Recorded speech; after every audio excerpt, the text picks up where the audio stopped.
मुंबईमध्ये सोमवारी लोकलच्या गर्दीनं 4 प्रवाशांचा जीव घेतला। मध्य रेल्वेवर मुंब्रा दिवा स्थानकादरम्यान ही दुर्घटना घडली। नेमका कसा झाला हा विचित्र अपघात? मुंबईची लाईफलाईन असलेली लोकल ट्रेन डेथ लाईन कशी बनली? पाहूया या रिपोर्टमधून।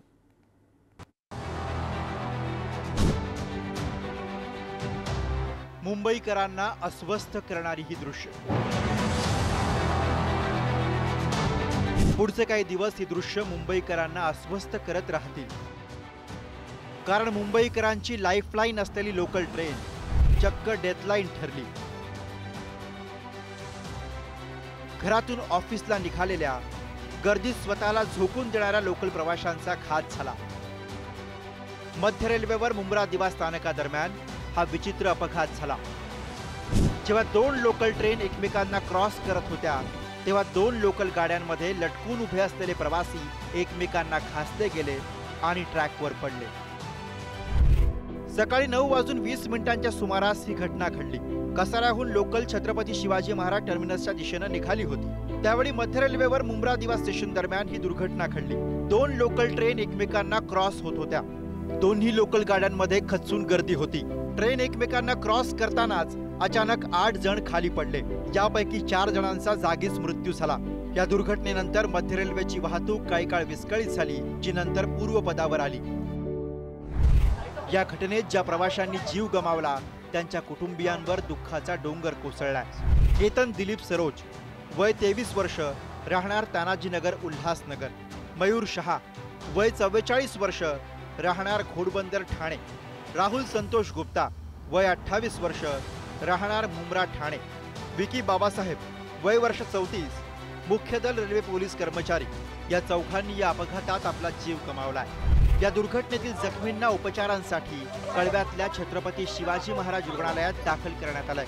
रेल्वे पोलीस आता या घटनेचा तपास करतायत। मुंब्रा आणि दिवाच्या दरम्यानची घटना घडली होती। यामध्ये आतापर्यंत हाती आलेल्या माहितीनुसार 4 व्यक्तींचं जे आहे ते शेवट झालेला आहे। 4 व्यक्ती मृत्यू पावलेले आहेत। याशिवाय 4 व्यक्ती जे आहेत त्या इंज्युअर्ड आहेत। एकूण 13 व्यक्तींना हॉस्पिटलमध्ये दाखल करण्यात आलेलं आहे। या घटनेनंतर सर्वसामान्यांचा रोष पाहायला मिळतोय। दुर्घटनेची चौकशी करण्याचं आश्वासन सरकारनं दिलंय, तर विरोधकांनी यावरून सरकारवर टीकेची झोड उठवली आहे। झालेली घटना अतिशय दुर्दैवी आहे आणि जे जखमी आहेत त्यांचा तात्काळ त्यांना छत्रपती शिवाजी महाराज हॉस्पिटलमध्ये आहेत।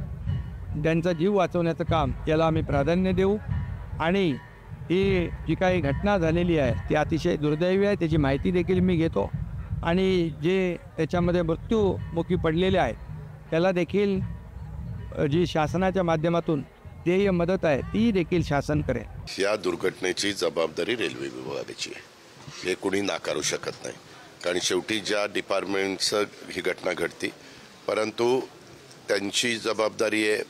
त्याच्यामध्ये त्यांना आता ह्याच्याबद्दलची चौकशी ही निश्चितपणे त्यांचे आदेश निघालेच असतील।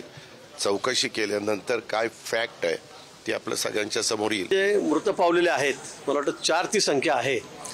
3 आणि 1 4 ही संख्या आहे मृत पावलेल्यांची।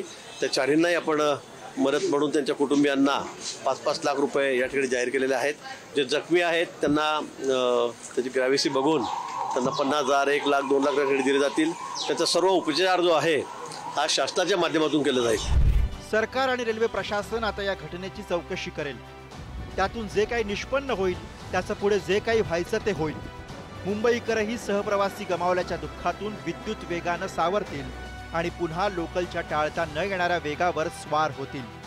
मुंबई आणि तिला लागून उभ्या राहिलेल्या या महानगरात मरण इतकं किड्यामुंग्यांसारखं वाट्याला येणार आहे ही जाणीव देणारी आणखी एक घटना म्हणून या घटनेचीही नोंद होईल। ब्युरो रिपोर्ट, पुढारी न्यूज।